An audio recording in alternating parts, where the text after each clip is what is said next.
This is Marketing Jam, a show featuring the brightest minds in marketing.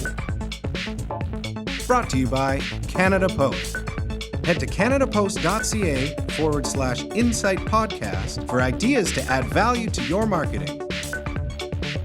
Hi everyone, welcome to another episode of Marketing Jam Special Edition, as this is a bit of a throwback. So many years ago, I was wanting to go to this marketing conference and couldn't afford the registration fee, so I signed up as a media person.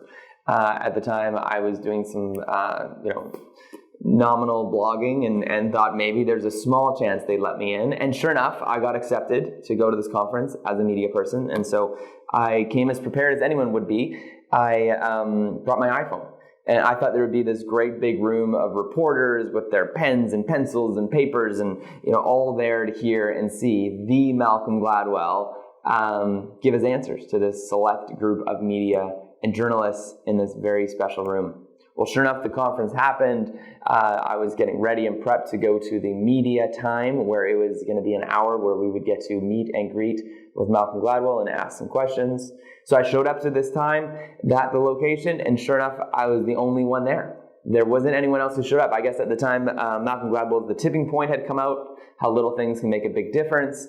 I, at the time, was a huge fan. I had read the book. It had kept me up at night. I had taken notes in all the margins and was just blown away that someone could articulate so well how trends happen, how marketing happens, how movements happen, how things change in the world. So those in, whether it's fundraising or wanting to see a difference in the world or wanting to see a change in the world, whether it's for altruistic reasons, whether it's to sell more shoes, or for whatever reason it is, The Tipping Point by Malcolm Gladwell blew me away. So I had this chance to talk to him. I asked a bunch of questions, and then at one point I pulled up my iPhone and shot this video and interviewed him with a few questions, because also at the time I was using the book as a textbook for a class I was teaching, and wanted to ask him some questions about what that could look like and what people thought of the book being interpreted in different ways and what he thought of his book being used as that model. So the audio is a bit off. We are, keep in mind we're in a large conference. It's with an iPhone. There's no actual microphone. So you got to listen closely, as there will be some noise in the background.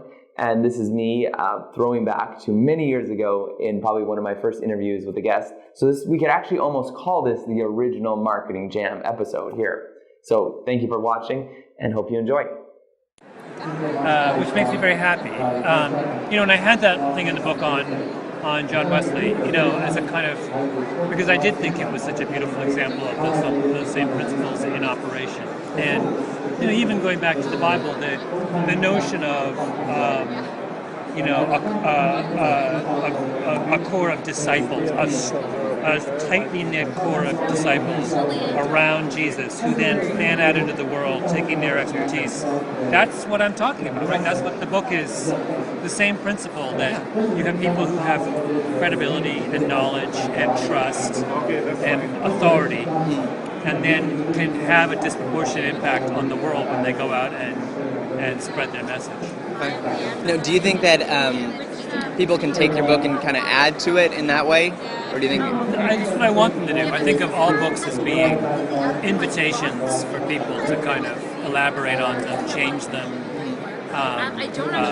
combine them with their own thinking. I mean, a book is just a conversation starter, no more than that. Okay.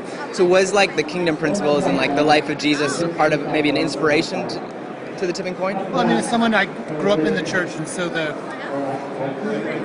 ideas,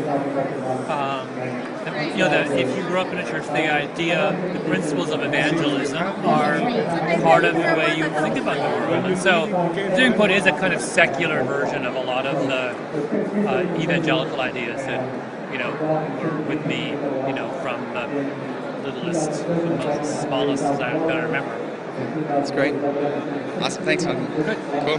Hey, any last words for Bible schools that are out there that are using that text right now? Yeah. Any advice for them? Just couldn't be happier that they're using it, and best of luck. Yeah. Cheers. All right. Well, that was Malcolm and I, having a very deep, long discussion there. As you can probably tell, it was short and sweet.